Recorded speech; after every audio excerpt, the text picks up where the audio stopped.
Google Co-op was announced by Google, along with other announcements, in May of 2006. Google Co-op represents Google's efforts to embrace social web and social search concepts in a major way to help improve Google search results. Google Co-op will allow users to contribute context, knowledge, and expertise. In essence, Google Co-op allows users to tell Google what web content really is by providing labels, categories for that content. Users will also get to vote on what content they find to be valuable by subscribing to the content of various websites that they value.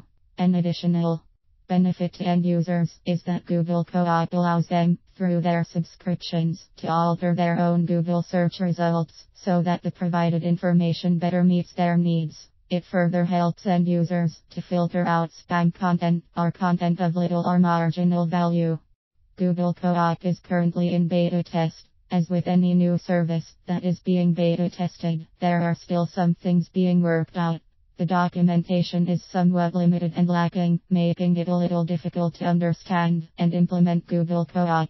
The remainder of this paper will provide a high-level overview of Google Co-op to help individuals better understand what it is, how they can use it, and what they will see. Subsequent papers on the topic will delve more into the nitty-gritty of how to implement it. At its most basic, Social Web Echo Web 2.0 is a process whereby users provide information and opinions and share them with others. It is the sharing that provides the social aspect. Users can share information about what they find to be valuable. A good example of this is Gel.ico.us, where users share links to their favorite information on the web, for example, favorite articles or websites about a topic, etc. Other examples of user-vetted or user-contributed information would include Wikipedia, the Open User-Contributed Encyclopedia, and Moz, the Open Directory. There are many other examples. Social search is the same process of humans providing and sharing information to help improve the results that a search engine presents to various queries. Google Co-op would appear to be a strong move by Google into the social search arena.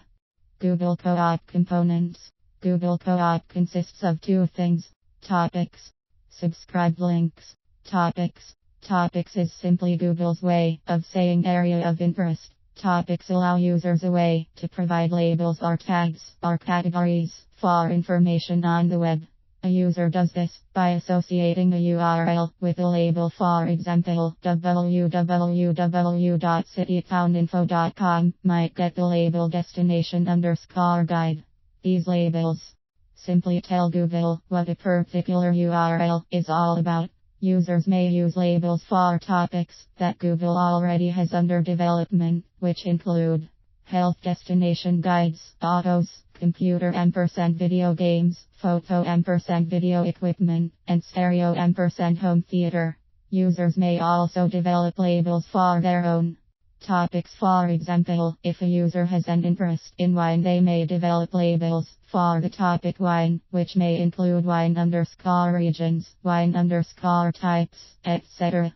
The process of labeling content will benefit everyone in several ways. Labels will provide Google with a vast amount of information about what websites are all about, potentially down to very granular or individual page level. In addition, by taking the time to label a site, users are essentially voting on what sites are valuable to them. As these votes accumulate over time, Google will have a clearer picture of what sites are authoritative on a topic or topics. It is not hard to come to the conclusion that with time, Google will start to use this data so that sites with a lot of votes will start to appear much higher in appropriate search results. Subscribed links. Subscribed links provide several very beneficial features to both users and web publishers. Subscribed links provide end users a means of altering or tailoring their search engine results so that they receive more relevant search results, as well as results from sources that they trust. End users a potential means of saving time, since the results that they need may actually appear in the search results, negating the need to click through to the site. End users. Another mechanism to vote on sites that they find to be valuable or authoritative by going through the process of subscribing to those sites. Publishers. With another means to make content available to end users. With subscribed links, publishers can make a subset of their information available to end users by submitting their subscribed links via an XML file to Google and letting users know how and where to subscribe. Users who value the content of particular publishers will subscribe to their subscribed links. In so doing, the content for subscribed sites will appear at the top of search results when the user searches on relevant terms. In essence, the user alters their own search results by subscribing so that content that they find to be more valuable appears at the top of search results. As a site gains more subscribers, Google will most likely, with time, come to see it as more authoritative.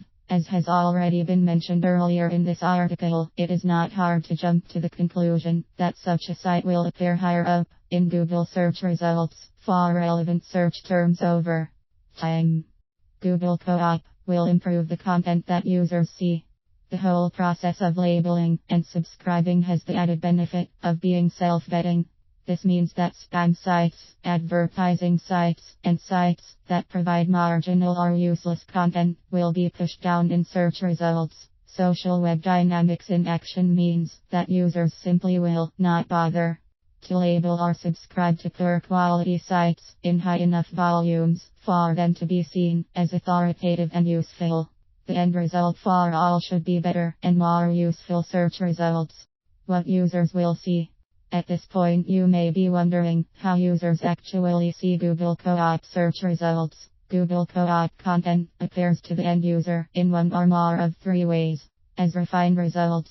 Refined results are search refinements for the topic. This is a set of predetermined categories that can be used to refine a search for a given topic. For example, a search on Boston will yield the refined results for Boston box at the top of their search results with the following categories: dining guides, lodging guides, attractions, shopping, suggested itineraries, and tours &a trips. As subscribed links. A subscribed links results box that presents the results from one or more of the authoritative sources to which a user has subscribed at the top of Google's search results. For example, if the user were subscribed to citytowninfo.com and they searched on Boston, they would see an About Boston, Ma subscribed links box at the top of their search, below the refined results. Labels. Labels appear for result items within a search. A label is a tag that appears below a search result. For example, an item after the title and brief description might say labeled dining guides. These labeled sites show up below the subscribed links, but above Google's organic search results. Users who do nothing will see search refinements for the health and destination guides topics areas at the top of any relevant set of Google search results. Try a quick Google search on Boston to see refined results for Boston. This is because Google subscribes everyone to those topics by default. In fact, there does not appear to be any way to unsubscribe from these two topics. Users will also see relevant labels from these two topics below search results for sites that have been annotated by users or publishers. Users who subscribe to the subscribed links of websites and search on terms that are relevant to those authoritative sources will see items from those sources at the top of their search results. The end user's search results are altered from what they would normally see, and they will see the refined results, subscribed links boxes, and labels for the sites with which they have subscriptions. By subscribing, the user alters their own search experience so that it is more relevant and tailored to their own needs.